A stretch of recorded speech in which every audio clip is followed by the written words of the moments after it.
यह पथ सनातन है। समस्त देवता और मनुष्य इसी मार्ग से पैदा हुए हैं तथा प्रगति की है।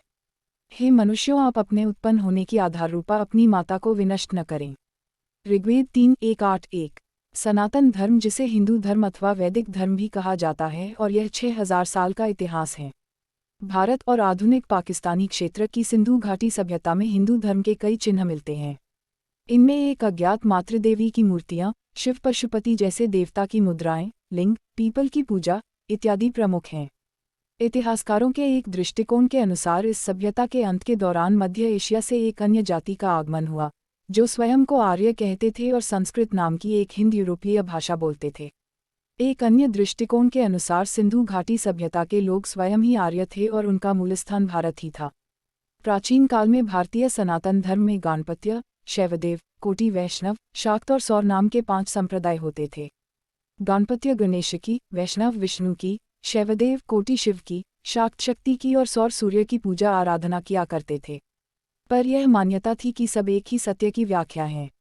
यह न केवल ऋग्वेद परंतु रामायण और महाभारत जैसे लोकप्रिय ग्रंथों में भी स्पष्ट रूप से कहा गया है। प्रत्येक संप्रदाय के समर्थक अपने देवता को दूसरे संप्रदायों के देवता से बड़ा समझते थे और इस कारण से उनमें वैमनस्य बना रहता था। एकता बनाए रखने के उद्देश्य से धर्मगुरुओं ने लोगों को यह शिक्षा देना आरंभ किया कि सभी देवता समान हैं। विष्णु, शिव और शक्ति आदि देवी देवता परस्पर एक दूसरे के भी भक्त हैं। उनकी इन शिक्षाओं से तीनों संप्रदायों में मेल हुआ और सनातन धर्म की उत्पत्ति हुई। सनातन धर्म में विष्णु, शिव और शक्ति को समान माना गया और तीनों ही संप्रदाय के समर्थक इस धर्म को मानने लगे। सनातन धर्म का सारा साहित्य वेद, पुराण, श्रुति, स्मृतियाँ, उपनिषद, रामायण, महाभारत, गीता आदि संस्कृत भाषा में रचा गया है। कालांतर में भारतवर्ष में मुसलमान शासन हो जाने के कारण देवभाषा संस्कृत का ह्रास हो गया तथा सनातन धर्म की अवनति होने लगी। इस स्थिति को सुधारने के लिए विद्वान संत तुलसीदास ने प्रचलित भाषा में धार्मिक साहित्य की रचना करके सनातन धर्म की रक्षा की।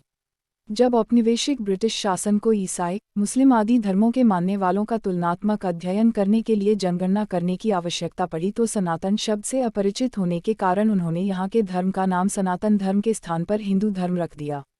सनातन में आधुनिक और समसामयिक चुनौतियों का सामना करने के लिए इसमें समय समय पर बदलाव होते रहे हैं, जैसे कि राजा राम मोहन राय, स्वामी दयानंद, स्वामी विवेकानंद आदि ने सती प्रथा, बाल विवाह, अस्पृश्यता जैसे असुविधाजनक परंपरागत कुरीतियों से असहज महसूस करते रहे।